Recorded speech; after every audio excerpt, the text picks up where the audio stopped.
अस्सलाम वालेकुम, welcome back to my channel Lasani kitchen. क्या आपके चपली कबाब भी फ्राई करते वक्त टूट जाते हैं या फिर सख्त बन जाते हैं? तो आज की वीडियो आपके लिए है। आज मैं आपको बताऊंगी कि घर के मसालों से मज़ेदार और जूसी चपली कबाब कैसे तैयार कर सकते हैं।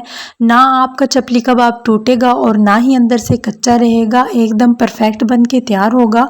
और मसाले में वो कौन सी चीज़ है जो डालने से मसाले का जायका और भी बढ़ जाता है।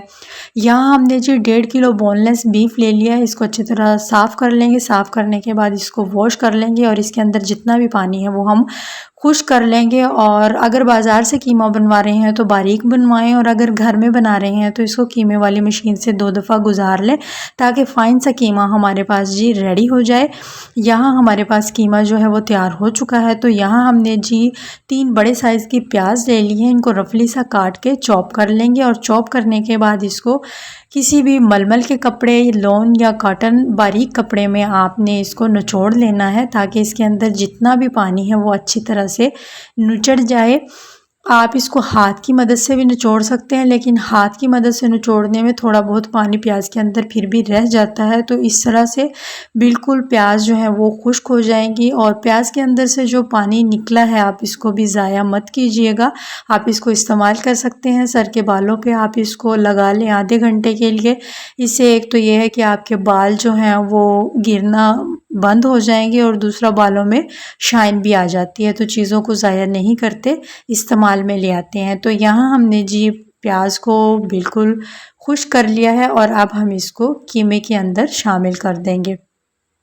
तो यहाँ हमने जी कीमे के अंदर प्याज को शामिल कर देना है और साथ ही हम दूसरे मसाले ऐड कर देंगे जिनसे कि चपली कबाब का जायका जो है वो और भी बढ़ जाएगा। तो यहाँ हमने जी लहसुन अदरक का पेस्ट 2 टेबलस्पून ऐड कर दिया है और 2 बड़े साइज़ के टमाटर ले लिए थे।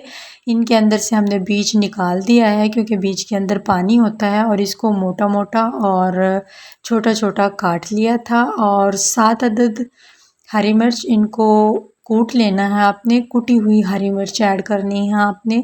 बारीक कटा हुआ धनिया ऐड कर देंगे और साथ में हम इसमें जी 2 चम्मच साबुत कुटा हुआ धनिया ऐड कर देंगे।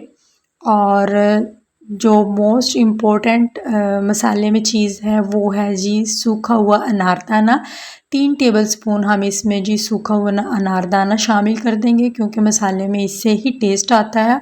और 3 चम्मच हमने जी ड्राई रोस्ट किया हुआ बेसन ऐड कर देना है। बेसन आपने कच्चा ऐड नहीं करना, आपने इसको ड्राई रोस्ट करके ऐड करना है। और 2 अदद अंडे ऐड कर देंगे और साथ में 1 चम्मच नमक ऐड कर देंगे।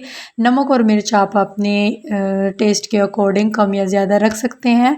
और चिली फ्लेक्स ऐड कर देंगे 1 चम्मच। यहाँ हमने जी साबुत खड़े मसाले ले लिए हैं, इनको ड्राई रोस्ट कर लेंगे और ड्राई रोस्ट करने के बाद इसका फाइन सा पाउडर तैयार कर लेंगे।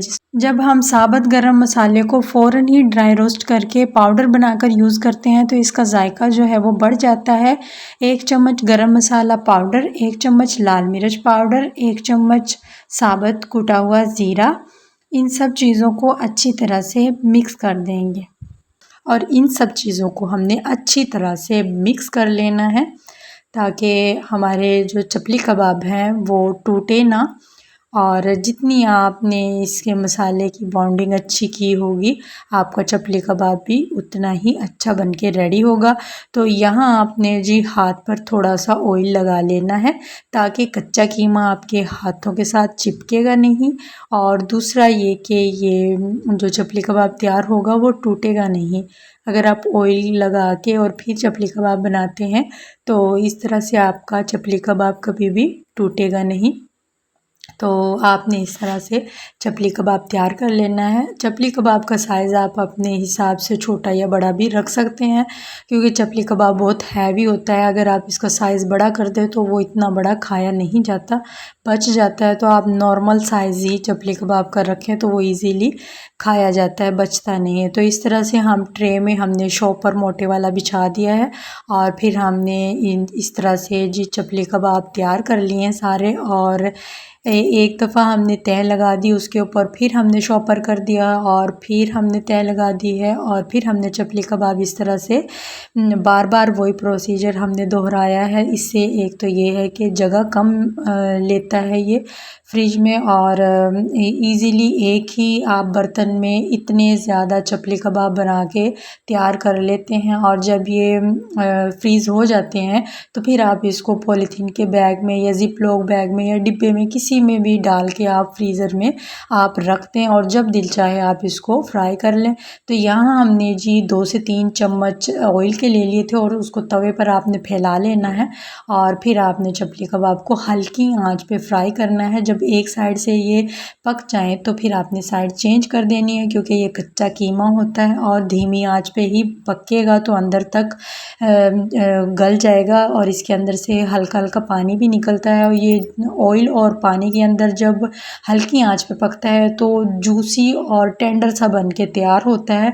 तो यहाँ पर आप देख सकते हैं कि हमारे चपली कबाब जो हैं वो तैयार हो चुके हैं।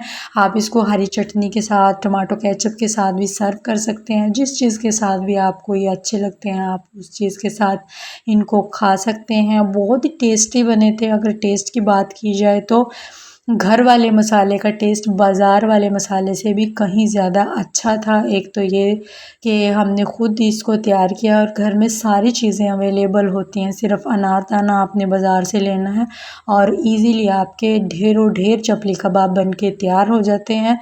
आपको मेरी वीडियो अच्छी लगी तो लाइक, शेयर और सब्सक्राइब करना ना भूलिएगा। दुआओं में मुझे याद रखिएगा। मिलते हैं नेक्स्ट वीडियो में, तब तक के लिए मुझे दीजिएगा इजाज़त। अल्लाह हाफिज़।